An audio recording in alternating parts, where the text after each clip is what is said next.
Have you ever had something important to do? Something you actually care about? Maybe it's a project. Maybe it's studying. Maybe it's going to the gym. You tell yourself, okay, today I start. Now imagine Bob. Bob sits at his desk, back straight, determined face, laptop open. This is it. Today's the day.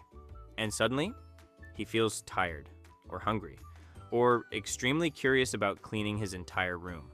So he checks his phone, just for a second. One notification, one scroll, and somehow it's been 45 minutes. Bob freezes. He looks at the clock. His face shifts from relaxed to confused to slightly panicked. Now he feels guilty. He cares about the goal, so why can't he start? This isn't laziness, and it's not lack of discipline. Your brain is doing something very specific, and once you understand it, procrastination starts making sense. Your brain has one main job, not success, not productivity, not achievement, survival. And your brain hates discomfort. Starting something important usually feels uncomfortable. Bob stares at his screen again, his shoulders tense. Why does something simple feel heavy? Because important tasks carry risk. What if you fail? What if it's harder than you think?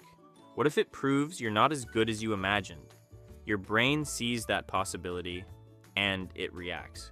Not by saying, you're scared. Instead, it whispers, let's do something easier first. Bob nods. Yeah. I'll just organize my files first. It sounds reasonable. It feels productive. But it's avoidance in disguise. Here's where it gets interesting. Your brain runs on a chemical called dopamine. Dopamine isn't just the pleasure chemical. It's the anticipation of reward chemical. Scrolling, instant reward. Snacking, instant reward. Watching short videos, instant reward. Bob grabs his phone again, small smile. Quick hit of stimulation. Now compare that to starting a difficult task. Uncertain reward, delayed reward, possible failure. Your brain compares the two. One feels easy, one feels risky. Guess which one it pushes you toward. Bob doesn't choose scrolling because he's weak. He chooses it because his brain prefers guaranteed small pleasure over uncertain big effort. And it will do that every time unless you interrupt it. Now here's the deeper layer. If you really care about something, it becomes part of your identity. Bob doesn't just want to finish a project. He wants to prove he's capable. If you fail at something you don't care about, it doesn't hurt much. But if you fail at something meaningful, that feels like a threat to who you are.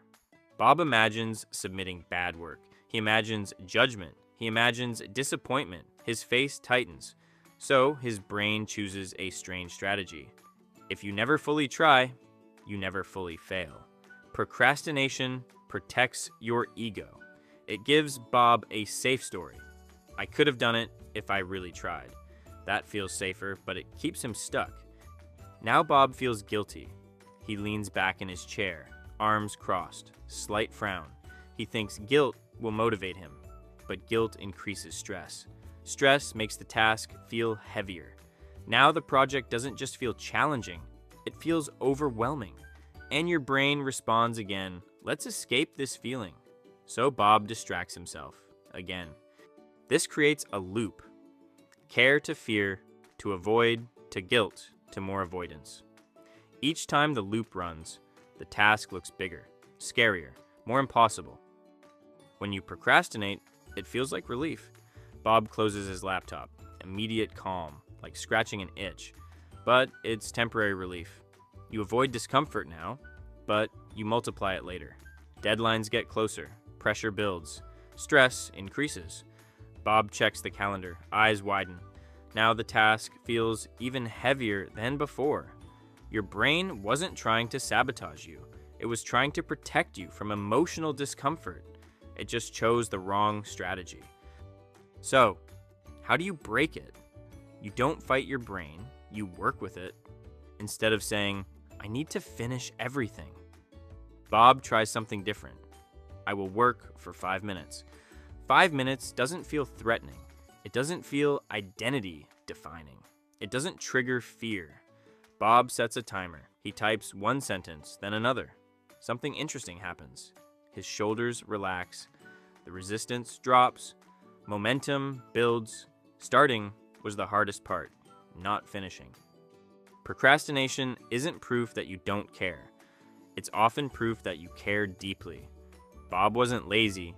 He was protecting himself. Your brain wants safety. You want progress. That tension will always exist. Understanding that tension is power. Next time you feel stuck, pause and ask yourself, is this laziness or is this fear? Bob looks at his laptop again. This time, instead of waiting to feel ready, he starts small, and that changes everything. Now that you know why procrastination happens, you can choose differently. And like Bob, you can move forward, even while afraid.